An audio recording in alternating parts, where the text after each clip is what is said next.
General Assembly, even though it does kind of look like it. But if you're looking for the jobs and economic inclusion in FCV settings, then you're in the right place. Welcome all. My name is Mary Peshka, and I'm IFC's Division Director for Eastern Africa based out of Nairobi, and it's a true privilege to moderate this session today. Before we begin, I've been given a few housekeeping notes.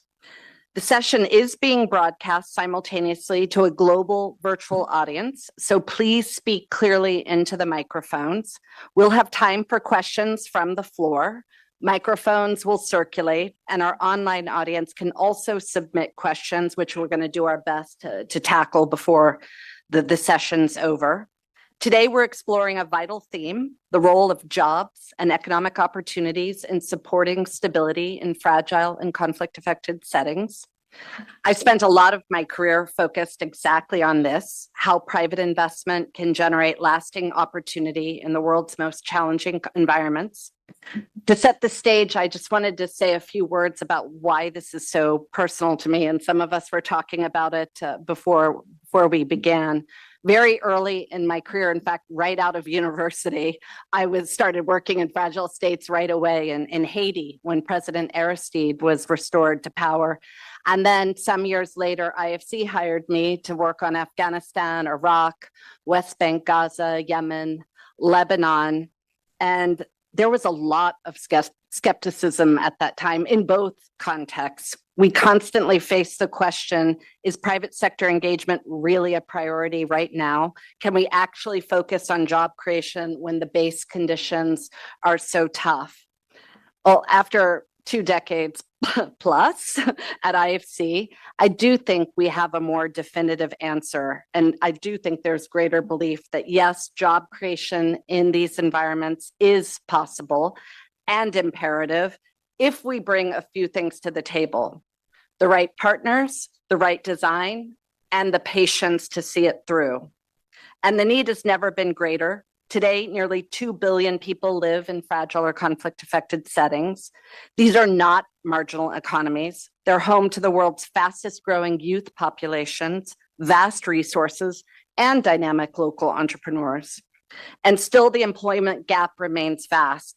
Demand for decent work far outpaces supply, and we know that economic exclusion is not just a symptom of fragility, but a root cause. Getting this right, designing inclusive, conflict-sensitive opportunities requires the right governance, the right risk tools, and the right mindset. And that is exactly what our panel brings today. We have voices from government, the private sector, development finance, and research to share what actually works on the ground. So I'm going to quickly introduce our panelists. You heard from him this morning, His Excellency Patrick Ashi. He needs little introduction. He served as Prime Minister of Côte d'Ivoire from 2021 to 2023, and before that as Secretary General of the Presidency, at the helm during a critical period of economic stabilization and reform, and a recovery story that development practitioners around the world continue to draw lessons from. He is president of the National Assembly of Côte d'Ivoire and a founding member of the Jobs Council, and we're delighted to have him continue the conversation with us in this session. Joining him is Marie-Laure Akan Alubade, and Marie-Laure, I'm very sorry for that, Senior Vice President of the African Development Bank Group. She brings over 3 decades of experience in capital markets, portfolio management, and regional development, including direct oversight of a $9 billion portfolio across West Africa, including the Sahel. We also have with us Jonathan Shaw, co-founder and CEO of Nuru, a renewable energy company operating in the Eastern Democratic Republic of Congo. Nuru has raised over $50 million to build and operate the largest off-grid solar hybrid mini-grids in Africa, and is the first Congo-founded startup to receive a Series A investment. Jonathan's work is a remarkable example of what private sector ambition can look like in a conflict-affected setting. Joining us virtually which is Kola Masha, Managing Director of Babangona, a social enterprise that has integrated tens of thousands of smallholder farmers, many of them young men in conflict-prone northern Nigeria. into a structured agricultural franchise model. COLA is the first leader of a for-profit social enterprise to win the Skoll Award for social entrepreneurship. And last but not least, Josie Liana Kay, CEO and founder of TrustWorks Global, a firm specializing in responsible business and investment in conflict-affected settings. Josie holds a PhD from Oxford and has spent nearly 2 decades working at the intersection of private sector behavior, trust, and fragility. Welcome to you all. We'll have 2 rounds of targeted questions, followed by questions from other people, and we'll go from there. So, first up, Your Excellency, Côte d'Ivoire's recovery is widely seen as a model for the region. You were at the helm during a pivotal moment. How central were jobs and economic inclusion to fostering social cohesion? And what lessons from that experience do you think could be carried forward to other countries on the path to stability? Hello. Thank you. Thank you very much. I'm so happy to be here. And that second session might be given me the opportunity to maybe dig a little bit down from what I said this morning. First of all, being in a very, very difficult, vulnerable situation on the beginning of 2000 with a military coup, most of us thought that it was going to take a couple of months and then we'll get out of the crisis. No one thought that it was going to take a long 11 years.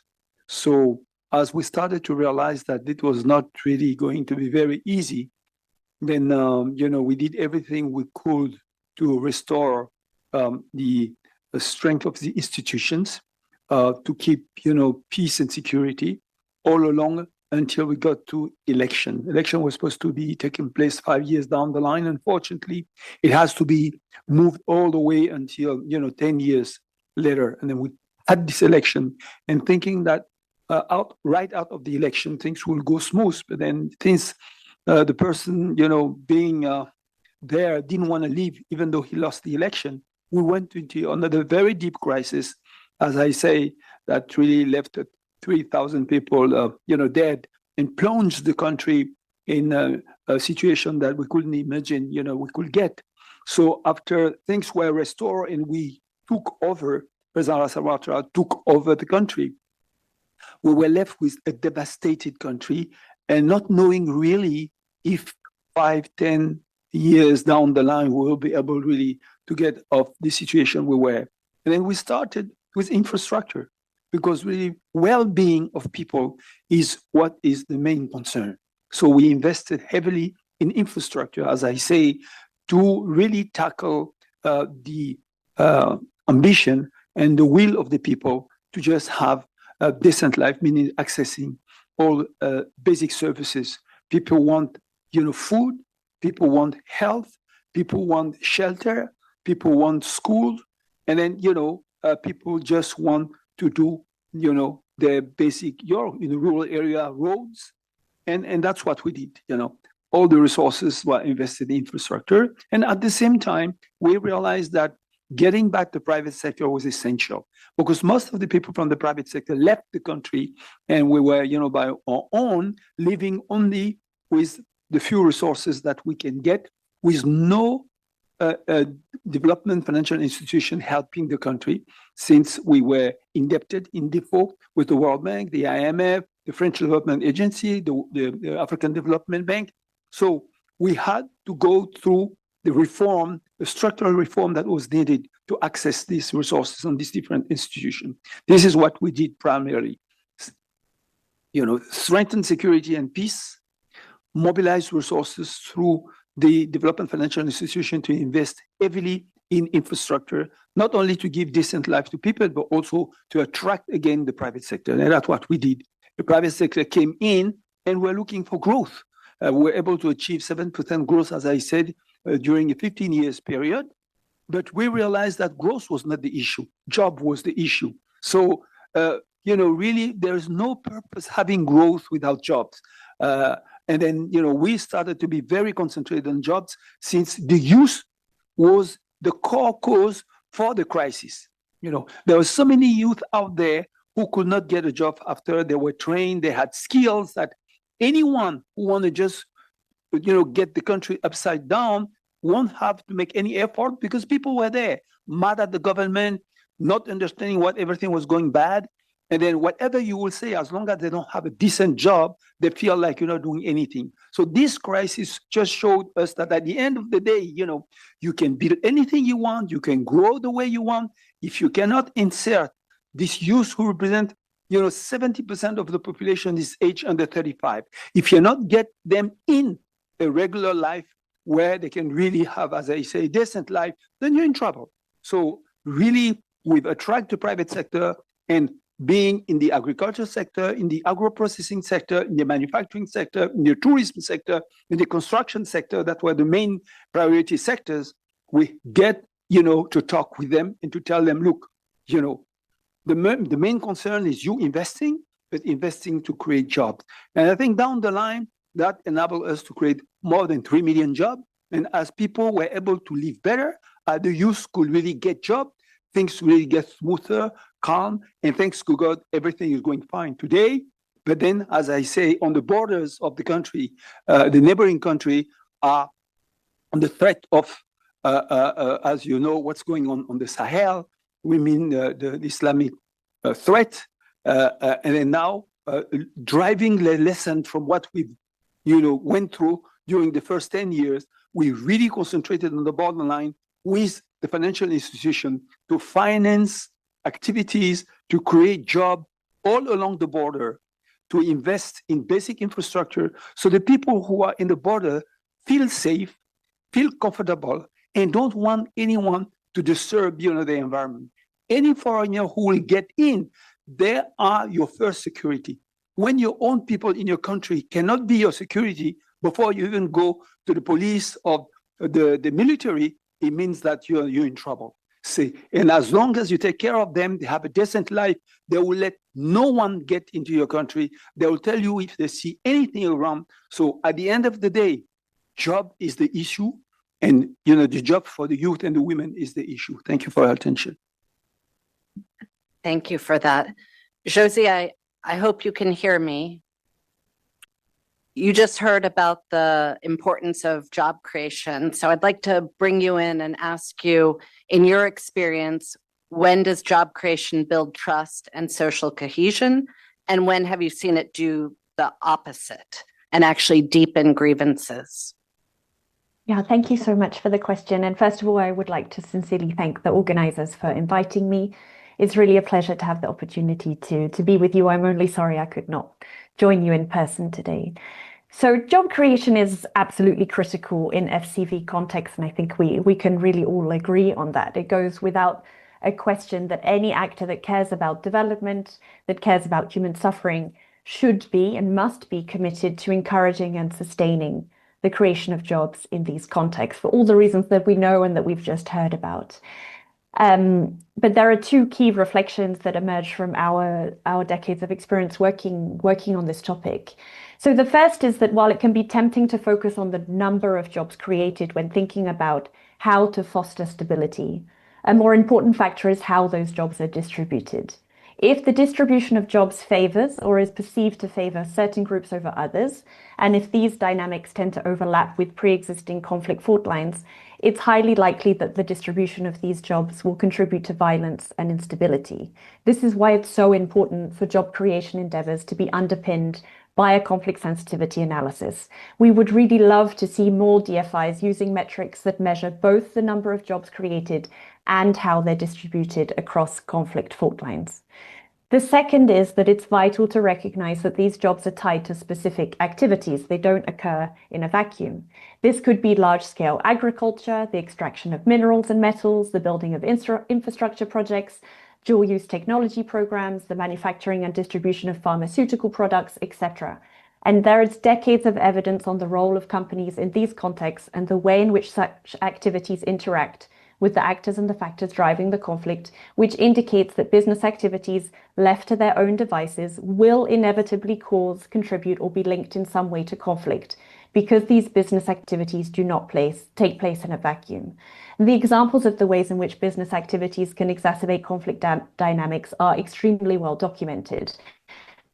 Companies associated directly or inadvertently providing support to non-state armed groups or criminal organizations.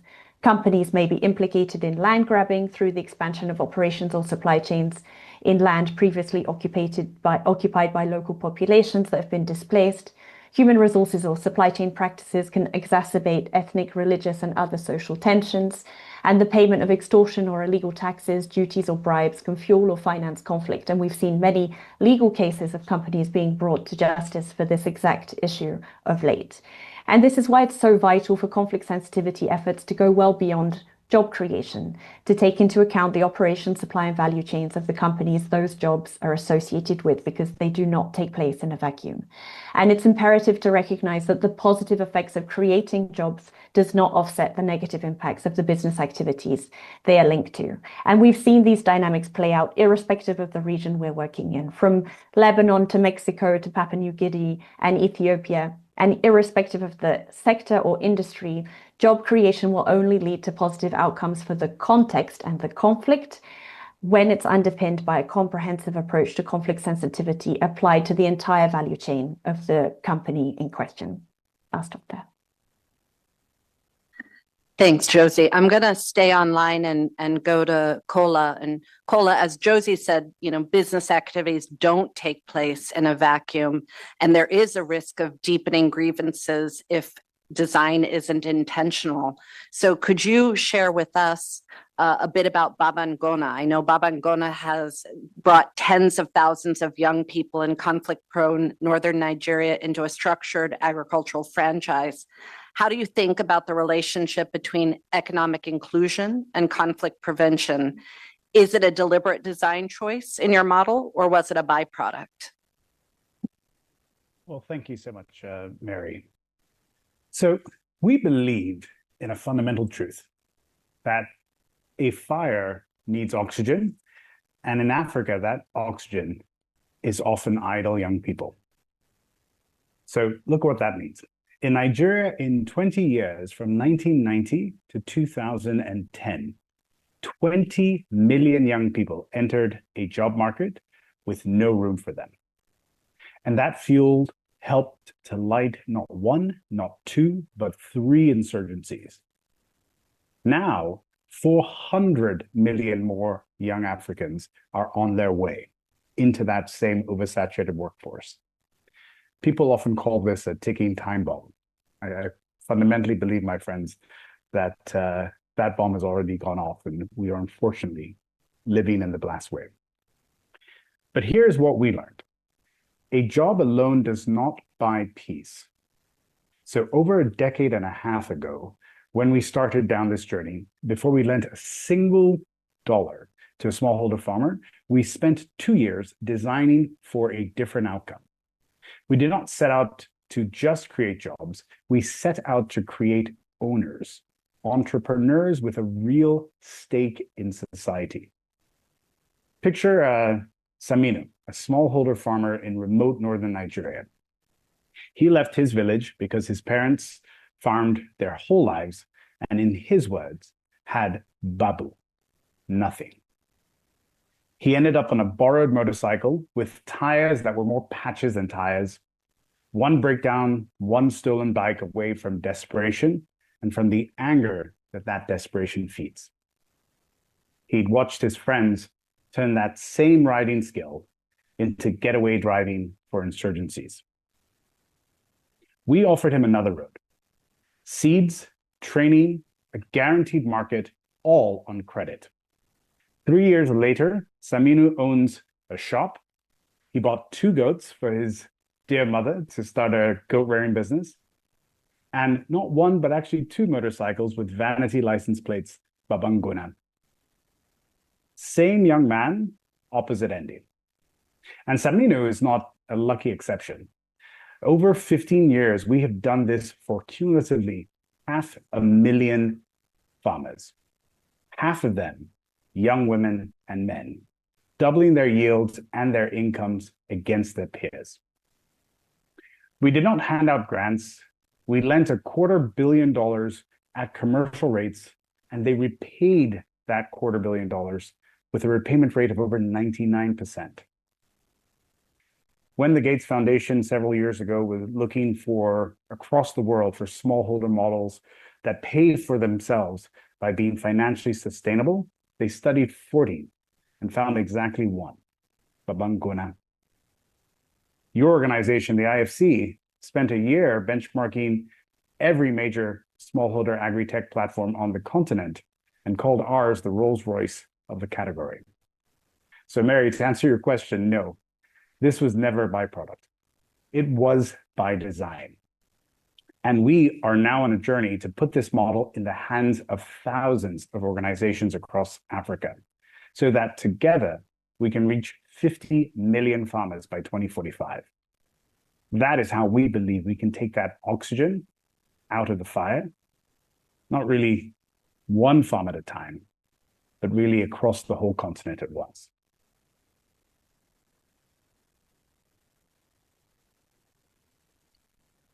Is he frozen? Yes. Okay. Okay, Kola, I'm sorry if I think he was done with his thought, but Kola's shown how agriculture can be designed for impact.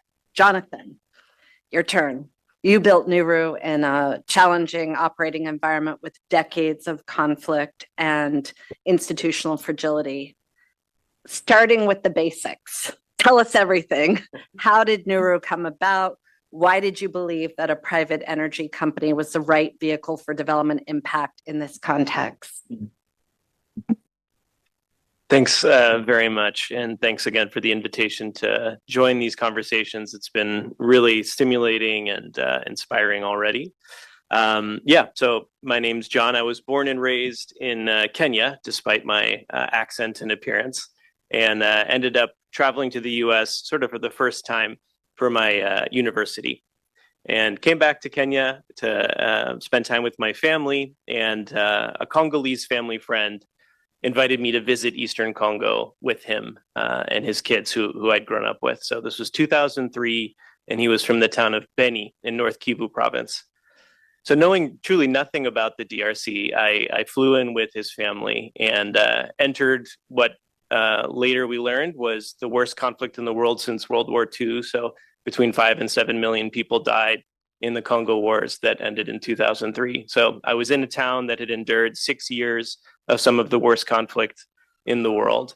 And so the devastation, the displacement of populations was maybe to be expected. The part that was unexpected was just the incredible vibrance and creativity and kindness and generosity of the people I met. At the time, there was no international aid presence in Beni. And so local families, local people were hosting all of the displaced people in the area, just out of their nothing, providing for them. And I remember going to a market and wanting to buy bananas. And the woman that was selling me bananas was wearing this incredible headscarf, matching mascara, matching dress, beautiful shoes. So selling bananas for 50 cents a day and just looked like she had stepped off a runway somewhere. So just the incredible vibrance and resilience and love of beauty and self-expression that I found in Congo just kind of obsessed me. So towards the end of our time there, we had to have dinner with the local warlord who was occupying that town. Probably 30% of his forces were children. So boys with rocket-propelled grenade launchers as big as they were walking around the city. So before dinner, he handed out his business card and it had his name on it. And then it said President of Congo. And I said, okay, I guess you apply for the job you want. And so he was, talking about his vision for the place and just felt the incredible paradox of the exploitation and viciousness of people and just sort of this irrepressible creativity of the people. So I got obsessed with Congo, went and got a master's and PhD in Congolese history and anthropology, and then moved to Congo, to that same town, to teach at a local university. So at that university, I met my co-founder of Nuru. His name is Arship Lobongumba, incredible guy. Wish he could be here as well. He was my research assistant for my PhD. And at the university, we were doing projects mostly looking at land conflicts, so how digital technologies can improve land governance. So we created the first digital land registry in Congo, and we mapped the first two cities in Congo to be digitally mapped, Beni and Goma. And actually, last year, this tool was passed by Parliament and is now part of the national land reform process. But on that journey, received support from USAID and UN Habitat and other organizations. Very thankful for the support, but increasingly just struggled with the ethics of whether or not, as donor focus shifted, what we were creating that was going to be relied on by many thousands of people, what if it went away or stopped working properly? Like what kind of accountability we would have to the population we were serving. So that was the first moment where I started looking at the private sector as maybe not the problem, but potentially part of the solution for DRC. So powering the campus we worked at was the first project that Arship and I took on, and we were so overwhelmed by the impact that solar energy had on our campus that we said, could we take this technology and bring it into the neighborhood we live in? It was quite selfish, just the 60 homes that were in my neighborhood wanted to provide solar power for them. So little did we know that was the first solar mini grid in the country. We brought that online in 2017.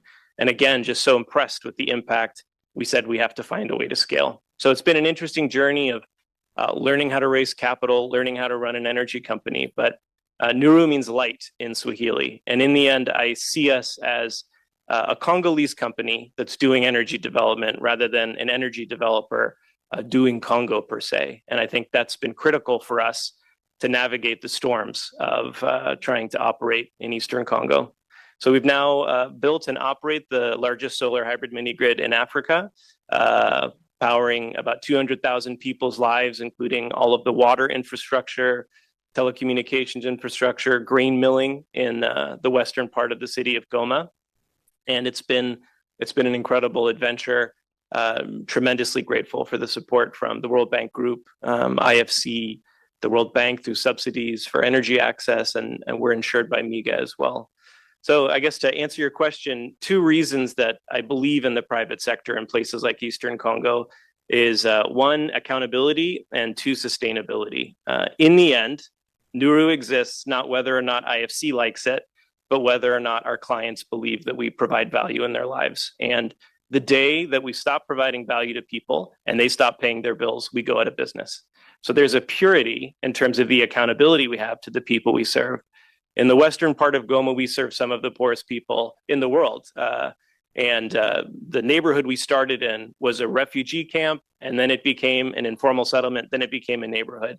And so being part of that story, the formalization of this area, and electricity bills, nowhere in the world, people like to pay them. But in our context, it's a meaningful part of people's livelihoods. So the fact that they choose to designate this precious amount of capital in their lives for what we provide is deeply humbling, and I think just produces that accountability relationship that ultimately drives the sustainability of our business. So it's an honor to serve people in Eastern Congo. We're building a system 4 times larger than the one we currently operate, and it's been interesting to navigate a rebel movement that controls the city, sanctioned by the United States, the United Nations, the European Union, and the United Kingdom, as well as an Ebola outbreak. So not an easy market, but one we found tremendous value in being able to serve. Thank you, Jonathan. Mary-Laure, I'd love to turn now to an institutional perspective now that we've heard from 2 entrepreneurs. We know the African Development Bank is heavily invested in job creation, but doing this in challenging markets is complex. Could you walk us through how you adjust your strategy to be conflict sensitive in these settings, and maybe even share a brief example or 2 with us about what's worked? Yes, thank you. Thank you very much, Mary, and good afternoon to all. And thank you for the invitation. It's a pleasure to join you and to discuss indeed an incredibly important topic. I think the advantage of speaking last is that I can pick from everything that everybody has said. And I would like, of course, to agree first to the fact that, and I think it's His Excellency, the Prime Minister or President of National Assembly, who said it. It's really the conflict is not just a cause of poverty, but it's a direct product of economic exclusion. And I think this was the example of the young people of Côte d'Ivoire 26 years ago now. And I think the only statistic I will want to use this afternoon is the fact that Africa's youth population is well on track to exceed 830 million by the year 2050. I think it's Kola who mentioned the number of youth who join the job market every year, and we want to agree with the speakers who have mentioned that really a young people without any economic opportunities, not just a development gap, but as we have seen across the Sahel, again, His Excellency, the Prime Minister of Côte d'Ivoire did say that they constitute also a potential recruitment opportunity. And for us, a job is not just income issue, it is also, it is hope, it is dignity, and a shield against conflict. And so at the African Development Bank, we really strongly believe that job creation only supports stability if it is deliberately designed from the outset to be both inclusive, context specific, but also conflict sensitive. And in reality, what does that mean in actual work, day-to-day work? I think it's important, first of all, for us to really make sure that we fully capture and we adapt to the specific drivers of fragility in each country. And for that, we have some technical tools that we use. We use what we call the country resilience and fragility assessment, where we really try to understand where the economic and social exclusion, how they act to fuel potential instability. And we do that now practically in all our investment before we commit a single dollar. We have experts in conflict fragility that are deployed across the continent, and they work with all the projects that we do. And then second, and I think it's Josie who said that, we're not just focusing on how many jobs are created, but who gets access to them. Are they really distributed in a way that is not likely to inflame the very tension that we are trying to reduce? So Josie, we are listening to what you are saying. It's not just the numbers, but it is who gets access to this job. Are the conditions fair, and do they provide opportunities for everyone? And the third thing that we do, we tend also to prioritize the local economic ecosystem, and especially the SMEs. And we use a number of instruments to try to operate where traditional investors will not go. And maybe if I could use one or two examples, what we see is that large investment can, infrastructure, so on, can create growth. But if they remain enclave investment, if they are disconnected from the local firm, if the local workers or the local suppliers are not sufficiently empowered, we think that it can actually reinforce perception of exclusion. And this is why we increasingly see the SMEs, the local suppliers, the financial intermediaries as really the practical transmission channel between investment and the stability that we all want to see. And we see that these local ecosystems are actually the actors that turn infrastructure, energy, as Sean just mentioned, agribusiness, Kola mentioned it, logistic, extractive investment, all of these into local jobs, local procurement, and of course, household income and community trust as well. And these are some of the things that we tend to do more of. This is what we are doing, for example, in Central African Republic. We have investment. We want to create thousands of jobs, with about half of those targeting women. And we support young entrepreneurs. We help them improve livelihoods, and they have to work with producers. So 1,000 young entrepreneurs work with 60,000 producers. They are not just counting the jobs. They are choosing who gets them and why they are getting them. So we are tracking that, and we think that this is probably more conflict sensitive design than what we have been doing so far. Same thing, another example in South Sudan, we are working with refugee and host communities together, restoring livelihood, rebuilding services, embedding climate resilience in some of these projects. And we are doing that jointly with UNHCR. And here, because we see that what is a problem in a displacement context, serving both populations in the same program, we see it as a powerful diffuser of really conflict and the resource competition that you can see driving community conflict. So we are really adapting. Conflict-sensitive job creation means that the investment must clearly translate into local opportunities, shared benefits, visible trust. And because in highly sensitive context, this is really what ultimately underpins the stability. So we've had to rework the way we operate because of the sensitivity of the context that we are operating in. And I stop here. Thanks, Marie-Laure.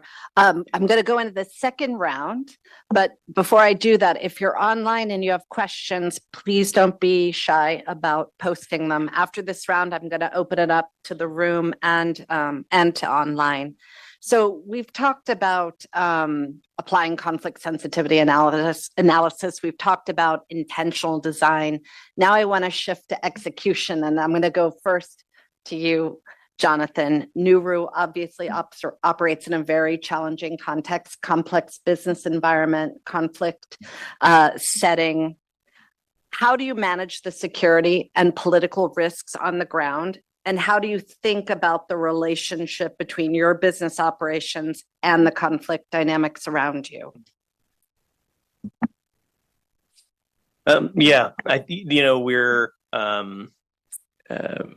There was a discussion earlier today about kind of when you invest in infrastructure and, a preference towards anticipating conflict potentially if you can. But Nuru has had the experience of deploying investment during conflict, including as we speak right now. So a lot of what we think about and a lot of what our investors need us to be thinking about is exactly that, risk mitigation. There are structural ways that can be mitigated, and I think MIGA is a really powerful instrument that exists for that exact purpose. So I believe we're the first mini-grid company to be insured by MIGA, and without that in place, there is no way we would have been able to close financing to build these projects that are relatively capital intensive. So I think there are structural roles that entities like MIGA can play in de-risking investment. But maybe the part that I think might be less legible is community engagement. And I think that can sound sort of vague, but what does that mean for Nuru? In late January last year, the M23 movement took over the city of Goma. So evacuated with my family about a week before they took the city. But even in the lead up, just every day, our house was shaking with mortar reverberations, and the city was just incredibly tense. So we work with a trauma counseling organization in Goma, and they counseled the Red Cross. So they were counseling Red Cross workers who buried bodies after the M23 took over the city, and they buried over 7,000 people in the course of 3 days. So hugely violent transition and huge amount of looting. So many businesses, including those owned by friends of mine, were looted to the ground, all of the investment lost. So when Nuru came back to our sites, we pulled all of our security, we pulled all of our staff off the site during the period of violence. We had an operating site and then one that was about 70% complete construction. So probably $3 million of infrastructure just sitting on the ground that could be carried away. So when we went back to the sites, we anticipated probably total loss or just devastation of the infrastructure. But it was difficult to believe it when we went back. Literally not one piece of equipment was damaged or stolen from our sites. And what we learned from our partners in the community is that during the worst nights of violence, people from the community, of course, without us asking, came out spontaneously to our site, stood at the gate of our production plants and prevented anyone from coming in to damage the infrastructure. And why would they do that? It's because that infrastructure was keeping the lights on in their home. That was powering the water that they drank and keeping street lighting going, keeping their grains milled, what they needed to eat. So it was so critical to their life that they were willing to put their own safety at risk to protect it. So to me, that is risk mitigation. And what that means is projects need to be designed. I think we're hearing this on this panel in a way that makes them crucial for people's livelihoods and lives and families. And when that is achieved, the protective power of that is incredible. And I think we've seen that in Goma in a way that we could not have anticipated. So I think it really is about making sure that there is a link between what we are doing and the skin in the game for the people and communities that we serve. It has to matter to them in a profound way. So I think that's been our experience of trying to find ways to link the micro and macro in terms of risk mitigation. Yeah. Thanks for that. Talk about making the risks that businesses take on come to life. Your Excellency, I'd like to come back to you, if I may. We know the private sector is critical for job creation and that it doesn't operate in a vacuum. From a government perspective, what unique value does private enterprise bring to these complex situations, and how can the public sector best partner with businesses to unlock that potential? I think that very often you don't have an issue with the high-ranking official and the leadership. We do understand that the survival of the government of the state links into being able to collect fiscal resources, and the private sector is the major provider of the fiscal resources. These resources are the ones that you use to run the state, to pay the salary, to invest in basic infrastructure or school education. So if you don't have the private sector, there's no other way to mobilize resources.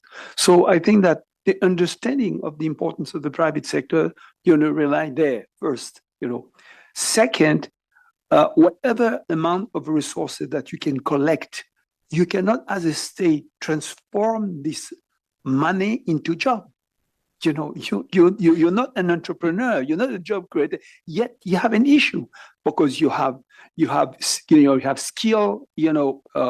Kids. You have universities, and for instance, every single year in my country, 400,000 kids get out of the school system to enter the life. Me as a government, I can hire 20,000 people, on different sectors, health, education, so on, every year. And the private sector can hire 80,000 people each year. Now, what do I do with the 300,001 that are not, going into a known system? Now, if they are stockpiling every year, 10 years down, this kid will be 3 million. Now, can you imagine, 3 million people not doing anything, who have to feed themselves, who has to have decent life? There's no way you can have this stability. So it's a major concern. Just for my country, by 2050, I will have to create 20 million jobs. Now, I might be the prime minister, whatever. How do I create 20 million jobs? So the private sector definitely is the engine of growth, is now on the vulnerable and conflict state, one of the major actors in peace, in sustainable peace, and whatever agenda you might have to come back to a normal functioning state. The problem is now the private sector, you just don't say do and go and do that. You need to find the entrepreneurial spirit, and you need to create an enabling environment for them to be comfortable on doing the business. And that's where the problem starts, because now the functionaries, very often the administration, people are talking about bureaucracy, other people might be talking about corruption, Other people might be talking about this, land issue, certificate, license, whatever. The private sector is encountering sometimes a lot of difficulties with this big, administration machine, because they cannot do without, the state and the administration. So our role is to bring and to develop an awareness. Sometimes people see the private sector or people like ripping them off. Even compare the foreign private sector to the local private sector. Very often in the developing countries and in FCV countries, most of the foreign investors that are coming are supposed are looked like people who are coming to rip up the country, which we don't see that. So people are not making sometimes things easy for them, yet there's no other ways but bringing them in. Today in the whole world, Africa can just grab 4% of foreign direct investment in the world. Asia, it's around 38 to 40%. Latin America, 14%. Now, 4% of foreign direct investment will not be able to help you insert in a job, environment those millions of people, So it's a struggle. It's bringing people to be aware. It's trying to work on the corruption, work on the judiciary system, work on the infrastructure, work on the skilling the kids to help the private sector find an environment that is conducive for them to have ambition and to do things that will help the government. So really, what I'm saying is, as I say, it's really the way the government on fragile, conflict, vulnerable countries think. Now, what you have to do is to share that view and to make the whole administration and the whole country be aware that there is no other way around, and this is the most difficult task to do. The little policeman on the street, the little functionaries in a land certificate office, every single one of these people have to be thinking the same way as you, and it's the biggest challenge that we have. But definitely today, the World Bank and IMF and all the financial institutions have now also come to the understanding that public and private should be working together. He is just, I'm not saying helping, he's doing his business, even though he's very courageous, because not a lot of people would be doing in such an environment, but, he's doing his business.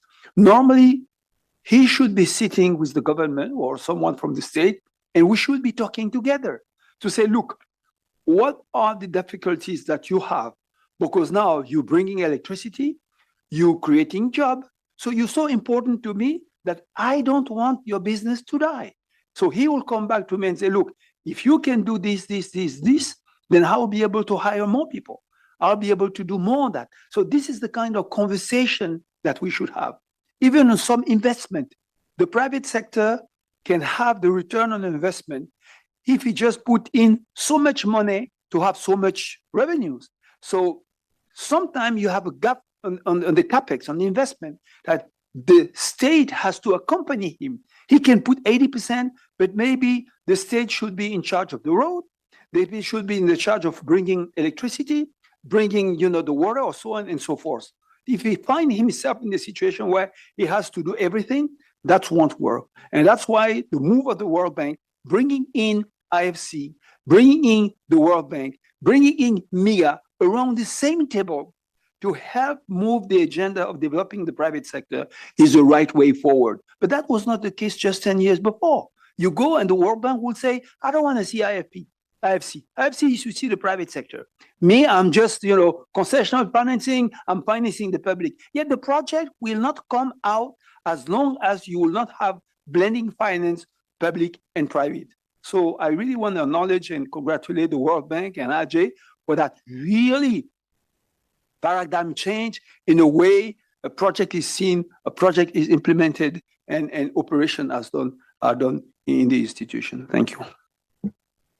I can attest to that. 15 years ago, every time I sent a project design in a fragile state back to Washington for review, I got terse notes back about we question the wisdom of trying to work in the places you're working in, even though they hired me to work in those places. So we have a long way to go, but we've come a very long way. I want to stay on this notion of scale that you introduced and go back online to Cola, whose model you heard earlier works at scale in an agricultural context. So Cola, for development partners and governments that are trying to replicate or support models like yours, what do you think are the conditions that would have to be in place, and where have you seen interventions go wrong? Thank you, Mary. We must recognize really a second fundamental truth. That is that one farm cannot really feed a continent. One Babangona really cannot reach the 400 million Saminos that are out there. So to address your issue and think about replication, 7 years ago, we stopped trying to be the only farm. We turned our model into a recipe, a technology platform we call Agri-Finance as a Service, AFAS, that any agro-processor in any country can use to build and brand their own member farmer ecosystem similar to Babangona. We bring the recipe, they bring the crop and a place and a strong incentive to build their own farmer ecosystem to solve what we call their three major headaches that they typically face in raw material supply: volatile prices, quality, and reliability.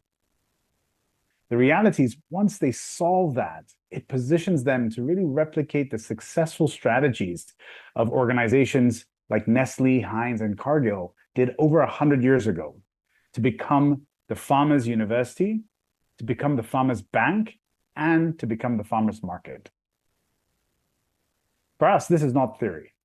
Multiple agro-processors are using this model, the Agri-Finance as a Service model, and have smallholder farmers that are planting this season across crops as different as groundnut to cassava. Some really actually had already tried to do it alone, and they failed, not once, but actually twice. And they tell me that they built what they really built for themselves is not even in the same universe as what we built together, leveraging the Agri-Finance as a Service platform. Because the reality, it's about how do you take existing models and make it simple and easy for others to replicate. That's how you get scale. And the money has already believes this as well. $500 million is being committed by the World Bank to enable agro-processors to replicate models like Babangona in Nigeria, for the first time directly incentivizing private sector agro-processors to build their own high-impact smallholder ecosystems, just like the former Prime Minister mentioned. In addition, we already have partners like the IFC, like FMO, who are staking guarantees to pull in commercial banks to support these types of replication ideas. Many of you in this room are some of those folks that are today already lighting the sparks of replication of successful models.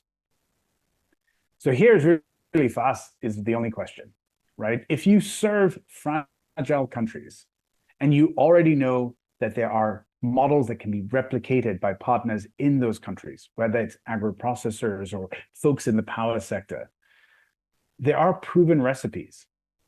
They're ready. The question is really no longer whether it works, it's really just how fast can countries choose to scale it. And fundamentally for us, we imagine a world where a generation that might have been drawn to the fire instead are drawn to the land. Hundreds of millions of young Africans who choose the farm over the fight.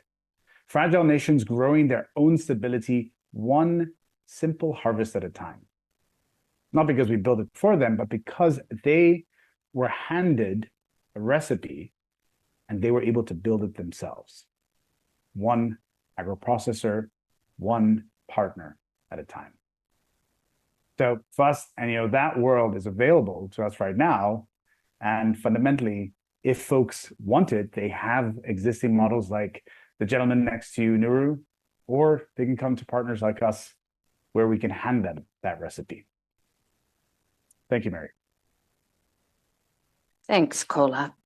All right, 2 questions for two panelists left, and then we'll open it up. Marie-Laure, avoiding pitfalls requires significant coordination. Could you share a bit based on your experience of what you think MDBs like the African Development Bank and like my own who should be doing more of in fragile settings? Who do we need to coordinate with more closely if we want to build lasting resilience?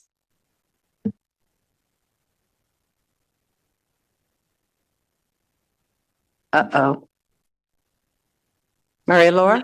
Yes. There you are. Yes, thank you very much, Mary. Yes, I was looking for my microphone when you use my microphone. That happens to me all the time. Yes.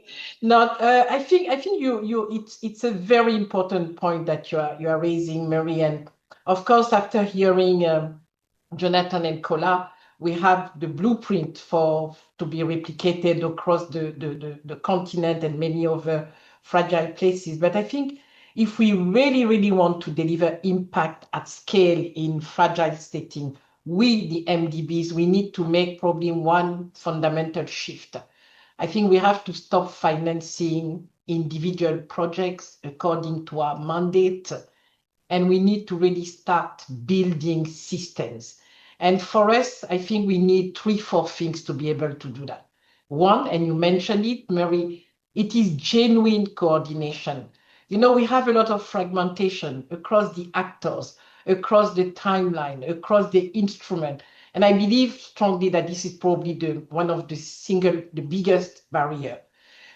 And from the perspective of a country of young people, women, and not so young actually, who are still looking for job, trying to build a job ecosystem, wanting to have a system that works for them, all these parallel tracks look really very much like noise.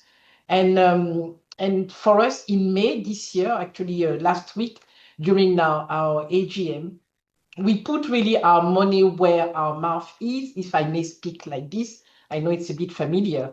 And what we did is that we co-launched the Humanitarian Resilience Investing Initiative for Africa with the World Economic Forum, and which is really a country-level investment alliance or investment platform. And we are going to do that in Liberia, in Somalia, Mozambique, and Djibouti.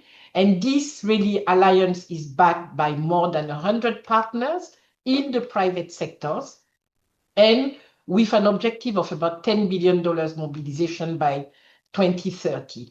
So we are going to work as a platform, as an alliance, bringing, of course, the private sector, the local private sector, the international private sector, and we are going to build that job system. We are going to contribute to the job ecosystem that we already have. So this is really coordination. And I think I heard very well the former Prime Minister of Côte d'Ivoire mention that we need that public-private partnership working for the people in fragile situation. The second point where we need to do more is continue to make sure that the enabling environment that turn investment into local job keeps really being improved. I know it's challenging in fragile environment, but there are still things that can happen. We know that capital follows some element of predictability. So wherever we can really work with government, the public sector, to really make that environment a little bit more predictable, I think it's already a win. And there as well, we can work better together. And I wanted to maybe, again, that example of how do you really turn an investment in local job. I would like to give the example of what we are doing in northern Mozambique, where we did not just stop at financing a big agro-industrial hub. What we did is that we actually built a whole SME system, SME village at Afungi. And this village is going to host about 100 local businesses in agribusiness, logistic, energy, and the rest, and with very clear supply chain linkages, business support targeting a number of youth. And here, of course, we are working with the big companies that are already in that village, but we are building also that small SME ecosystem and linking them basically to the procurement and the supply chain of the big company. And we think that this is how you can really convert a major investment zone into local employment and community trust. So this as well is something that we find that provides a lot of prospect. Of course, the instruments are still important. MDBs, it has been said before, we come with some instrument, de-risking instrument, blended finance. We still need it for the private capital to flow. And again, the constraint in most fragile countries is not lack of opportunities, and we've heard it from the panelists, but it's really still that perception of risk, and we can change that. And this is probably where we still have a significant value added, is to be able to change that perception of risk with guarantees, blended finance, and of course some concessional resources. And I think the last point that I would like to import, and it's certainly not the least, it's very, very important to be inclusive. We need to join hands to make sure that we are reaching really the most excluded, the most vulnerable, the internally displaced population. And for that, again, we need to crowd in skills development, entrepreneurship, social cohesion in single intervention, and all of us coming together. And I think that maybe to conclude, what I would say is that probably less silos, more partnership, shared systems to be able to deliver those jobs, to deliver this inclusion, and to deliver the stability together. So I think we can work much more closer together. And of course, Mary, I will be encouraging my colleague in Nairobi to really reach out to you, so that this is not just a panel discussion, but we can transform that into one or two initiatives that we do together and that we will report at the next forum. I would love that. Actually, I'm happy to come visit you in Abidjan also. Please do, and you will see the minister as well. You will see His Excellency again.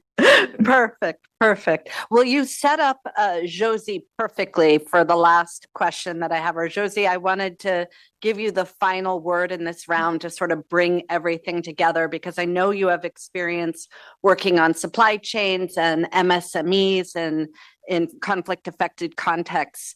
What do you think the most important elements are for businesses and investors to consider when maximizing inclusion and job creation? Over to you, Josie. Yeah, thank you so much.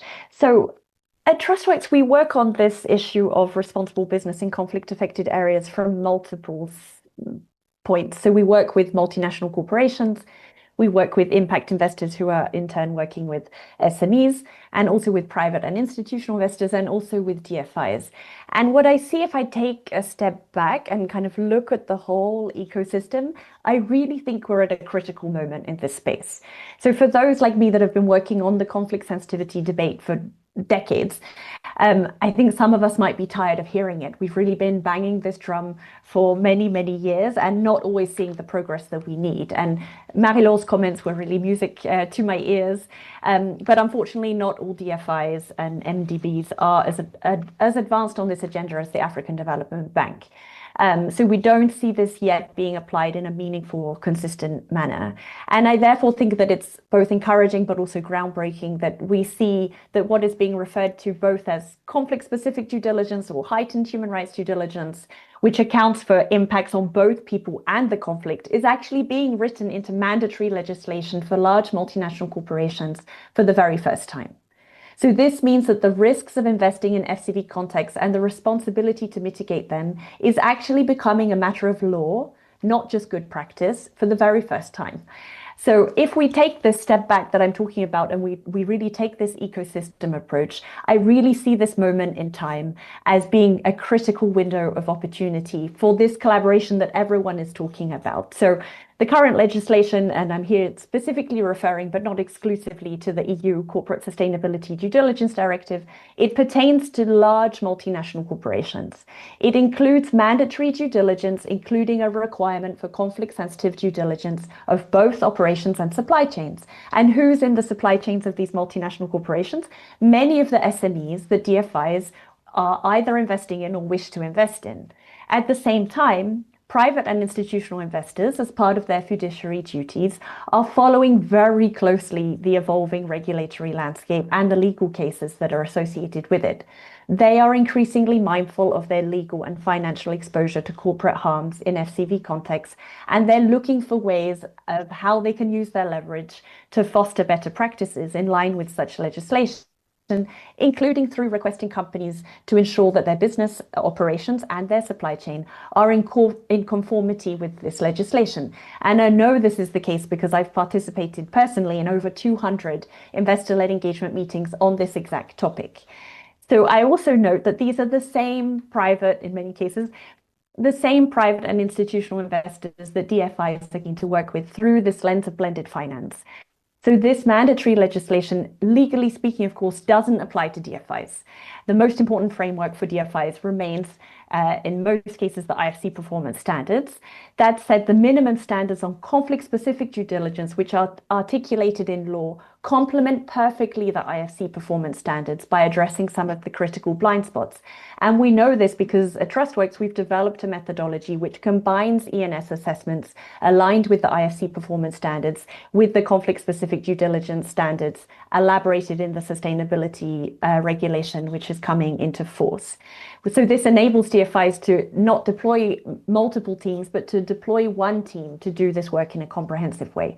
So in response to your question, why am I saying all of this? I really see this as a critical opportunity for those that are passionate about the conflict sensitivity agenda like I am, to be able to align, for there to be greater alignment between DFIs, private and institutional investors, multinational corporations, and SMEs on understanding what the risks are and how to mitigate them. And that if we're able to align on this, I fully believe and I'm confident and hopeful that there will be greater investments in FCV contexts and that this in turn will lead to sustainable and inclusive job creation and therefore greater economic and social inclusion, as well as more peace and stability. Thanks. Thanks, Josie. And it's great to hear that you've aligned with the performance standards. I think we ask so much of the private sector, anything we can collectively do to make it easier for them to operate is a good thing. All right, it's your turn now to the room and online to ask questions. We have microphones floating around. Oh, standing up. So you can feel free to get up and ask a question. You can direct it to the whole panel or any one of the individual panelists in the room or online. Go ahead. The mic. Okay. Or if you're in the room, you can just, yeah, actually, I didn't think about that. You can just say where you are and ask your question. Hi, everyone. My name is Greg. I work with the Catholic Relief Services based in Sudan. And the question I have is the number that I've been given was scary. Like out of 4,000 people getting into the market, the government can cater for 20, the private sector can cater for 80. The balance is 300,000. And that's the reality where we are. What strategies are we using to ensure that not all of them perceive themselves as employees or job seekers rather than perceiving themselves as job creators? I have a 22-year-old sister. I'm on the 4th floor, around 45 and above. But that young 22-year-old sister owns 2 shops. She's selling shoes.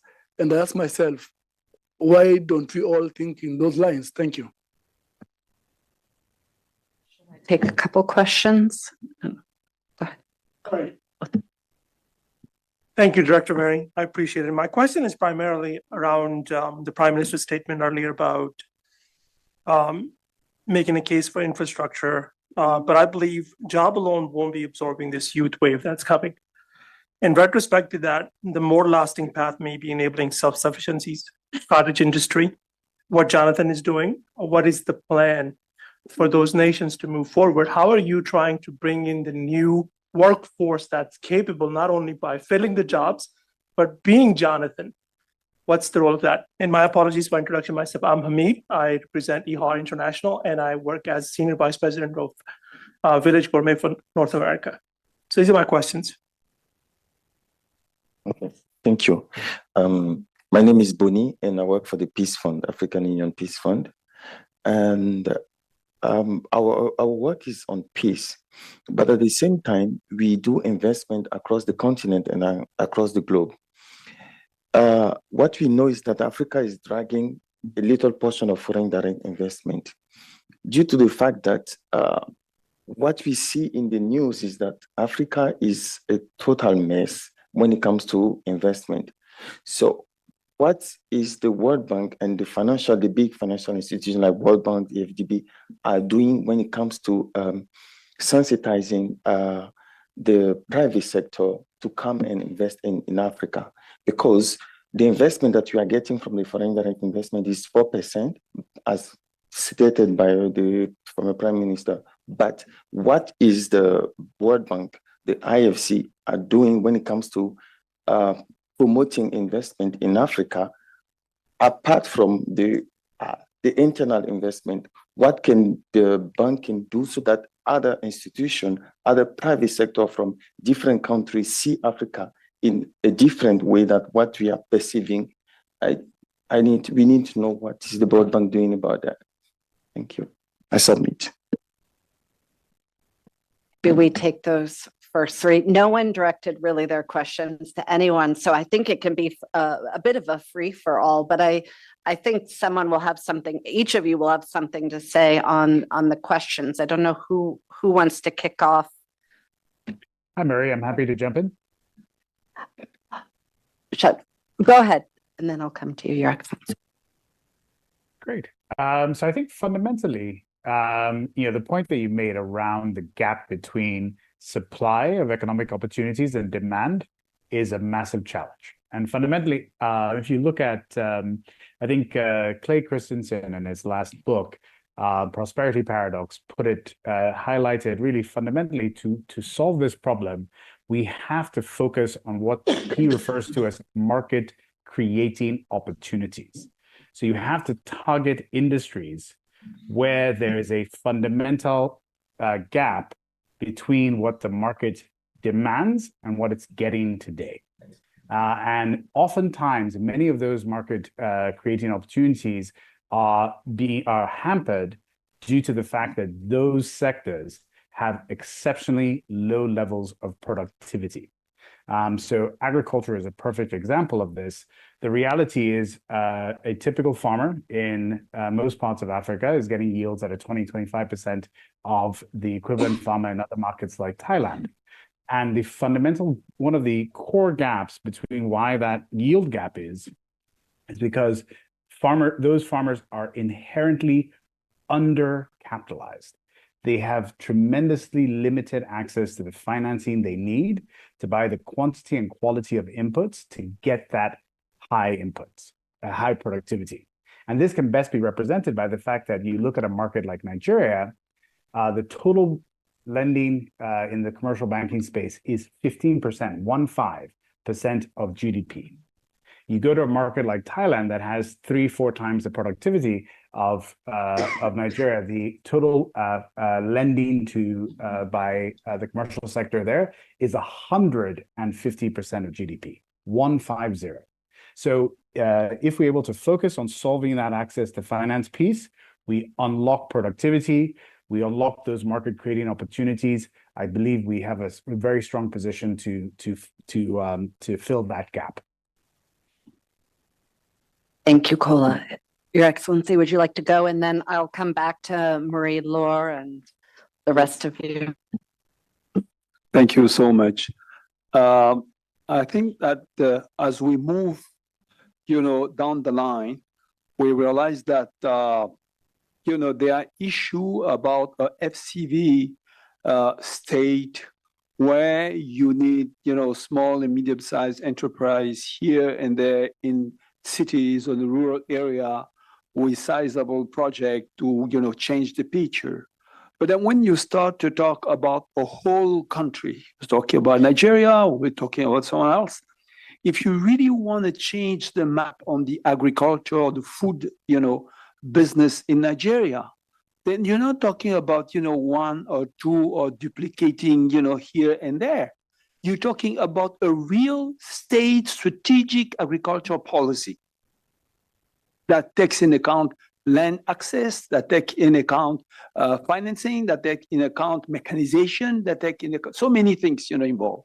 And that takes in account, I agree with you, the financial institution, the development financial institution. Now, we're not talking, as you mentioned, about financing a project here and there. You're talking about either financing a value chain, because it has no meaning to go and finance a power plant if you don't know what is it going to be used for. Is it irrigation in agriculture? Is it to finance a data center? Is it to finance a manufacturing process? No. Why are you building a highway? Is it just to go to your village, or is it going to an industrial zone? You invest in an industrial park. Do they have the water or the power to run? So you get to a point where really government has to be involved to a certain stage, because we're talking about scaling 400 million people, find a job for 400 million people. No development financial institution, whatever resources they can mobilize will be able to meet that scale. It means most of these countries have to go to the market. That's where the money is. And the financial institution, the development financial institution, has to help this country frame a strategic plan on different issues to be able to access the resources and also meet the different conditions and criteria that are on. Just to make it simple, we get to a point where 60% of arable land are in the African continent. Water is plenty like, no other places, and the continent can feed the whole world, yet they cannot even feed themselves. So the challenge there has to do with leadership, with governance, before you can even talk about private sector. Private sector is the guy who's going to operate.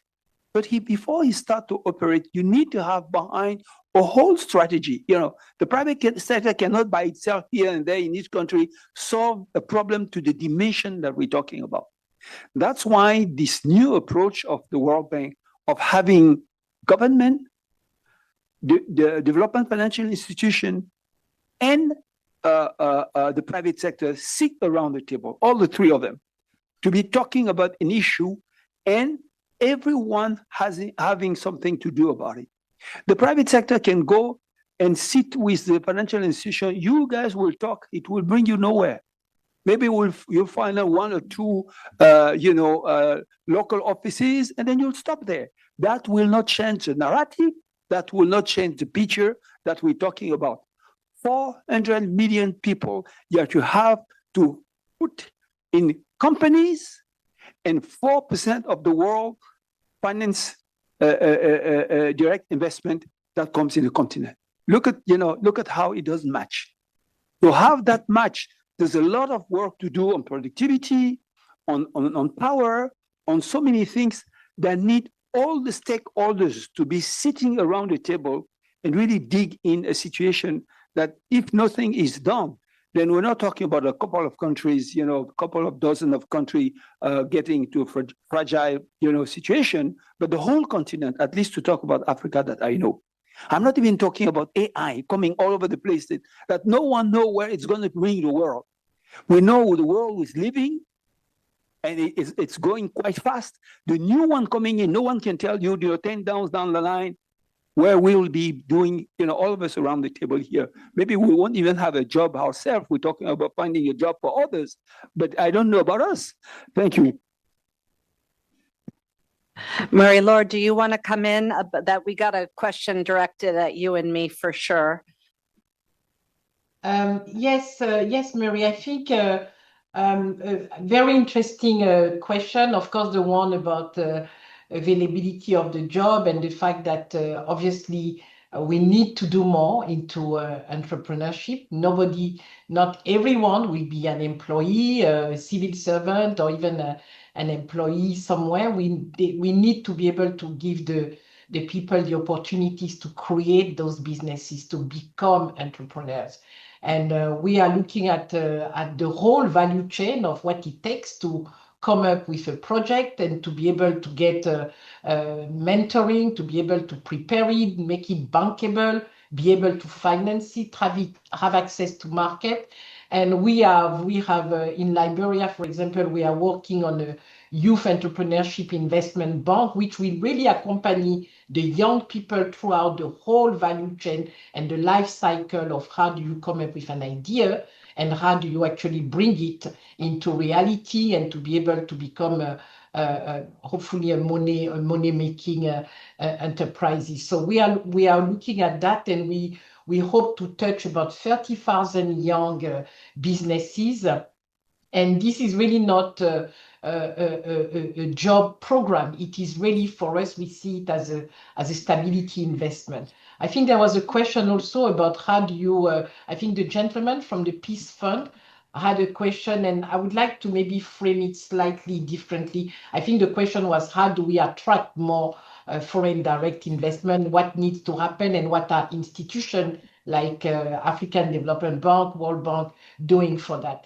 And I think I would like to maybe repeat again that it's maybe not the lack of opportunities. Again, we keep hearing about opportunities, we keep hearing about potential, but frankly, I think opportunities and potential, if they are not seized and transformed into a real value proposition, it will remain a little bit of talk.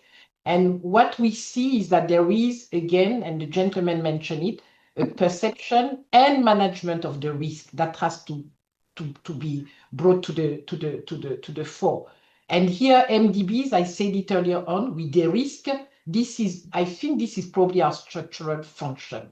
We can absorb part of the risk premium so that the commercial capital can really enter into several markets where it would otherwise not go. So we are doing that. We are developing instruments. We are supporting entities that do the same job. And we just recently increased our investment in ATD, which is a de-risking financial institution on the continent, so that they can do just that.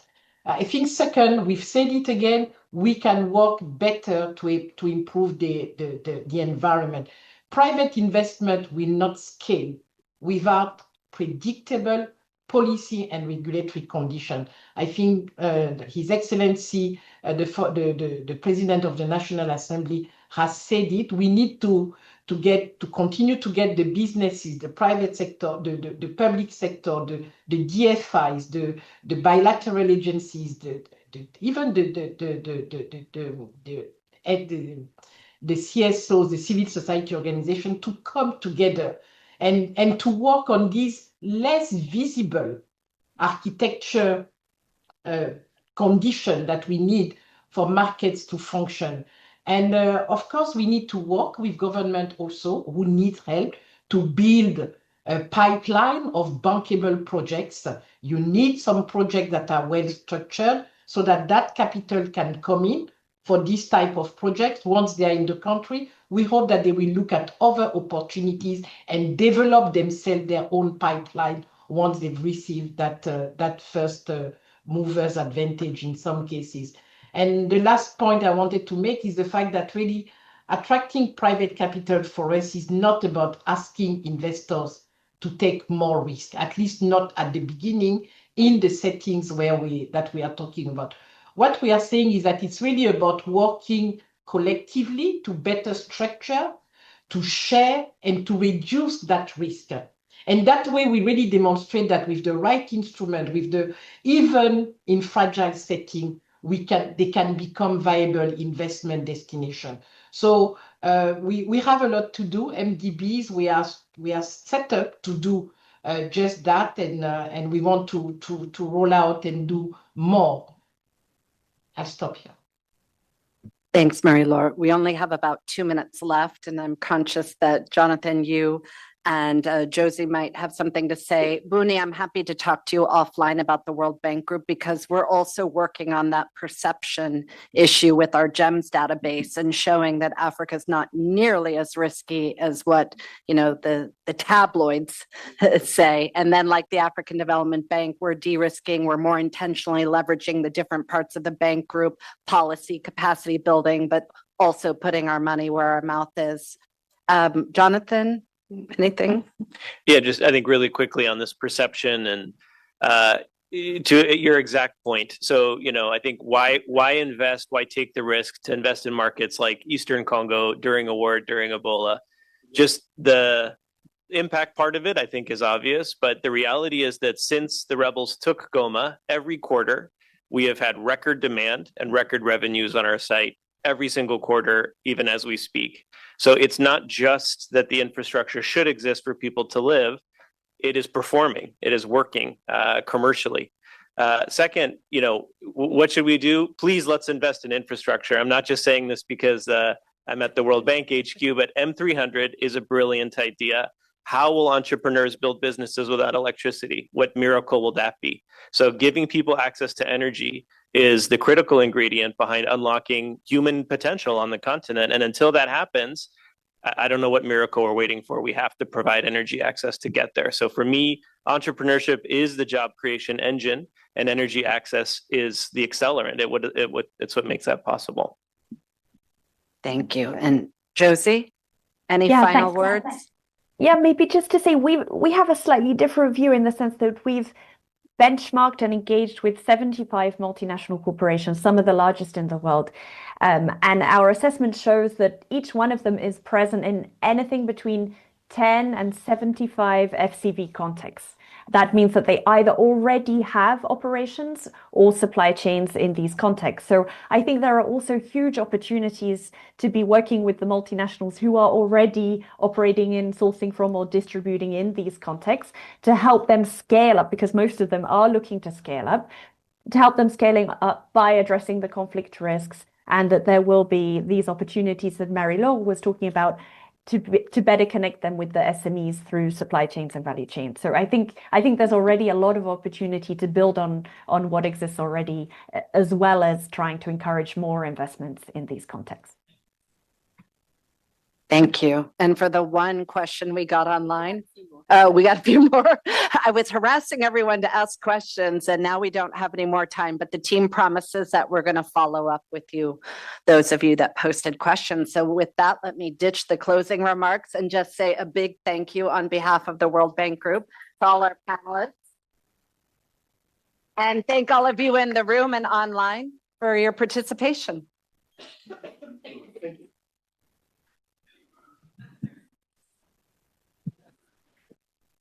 Thank you. Thank you. Bye-bye. Thank you, everyone. Have a lovely rest of the event.